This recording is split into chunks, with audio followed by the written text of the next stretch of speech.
নমস্কার বন্ধুরা, আমি স্বপ্না কিচেনে আপনাদের সবাইকে স্বাগত জানাই। আজকের আমাদের রেসিপি চিংড়ি মাছ আলু দিয়ে ঝোল। আমরা এখানে চিংড়ি মাছ আলু দিয়ে ঝোল তৈরি করার জন্য এখানে আমরা 300 গ্রাম চিংড়ি মাছ নিয়েছি, ভালো করে পরিষ্কার করে ধুয়ে নিয়েছি। আমরা এই চিংড়ি মাছটা প্রথমে ম্যারিনেট করব, যা যা মশলাগুলো দিয়ে সেগুলো প্রথমে একবার আপনাদের দেখিয়ে নেব।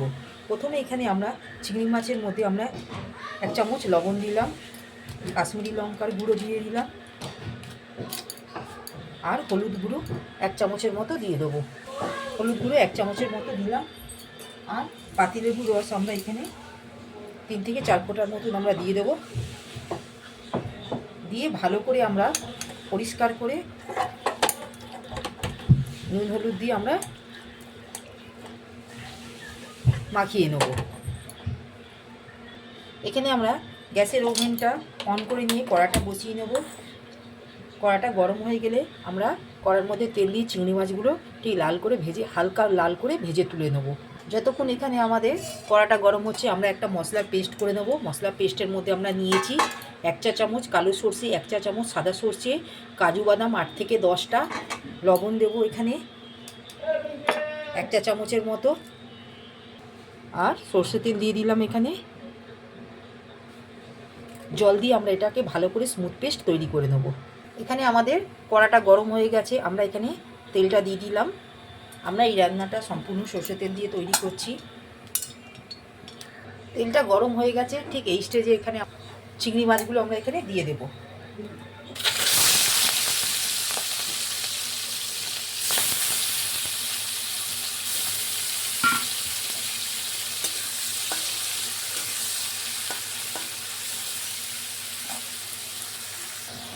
এখানে আমরা চিংড়ি মাছগুলো ঠিক হালকা করে ভেজে আমরা একটা পাত্রের মধ্যে আমরা তুলে দেবো।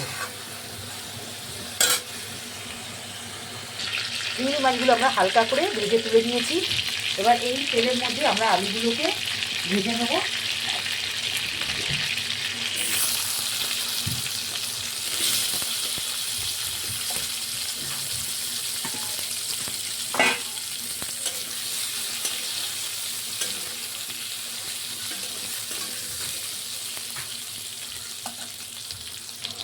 এখানে আমরা 1 চামচের মতন লবণ দিয়ে দিলাম। দিয়ে চিংড়ি মাছ আলুগুলোকে আমরা লাল করে ভেজে একটা পাত্রের মধ্যে আমরা তুলে নেব। এখানে আমরা আলুগুলো ভেজে তুলে নিলাম একটা পাত্রের মধ্যে। এখানে আমরা কড়ার মধ্যে 1 চা চামচের মতন গোটা জিরের ফোড়ন দিলাম। আর এখানে চপ করে রাখা পেঁয়াজ, সেগুলো আমরা দিয়ে দিলাম। এখানে আমাদের পেঁয়াজটা ঠিক লাল হয়ে গেছে। এই স্টেজে আমরা এখানে আদা রসুনের পেস্ট দিয়ে দিলাম 2 চামচের মতো। এখানে আমরা 1 চা চামচের মতো হলুদ গুঁড়ো দিলাম, কাশ্মীরি লঙ্কার গুঁড়ো 1 চা চামচ,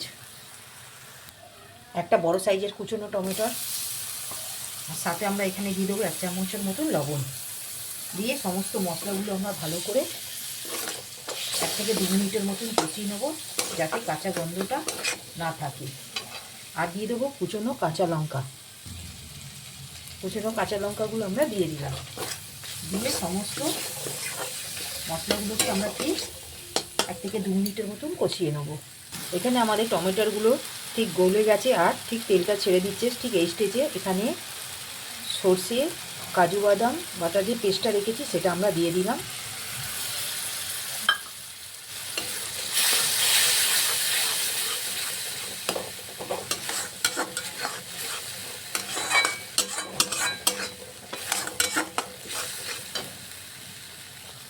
আমাদের এখানে মশলাটা কষানো হয়ে গেছে।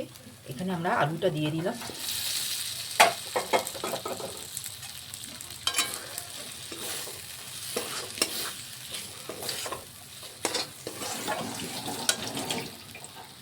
আর এখানে চিংড়ি মাছটা আমরা ঠিক এই আলুর মধ্যে দিয়ে দেবো।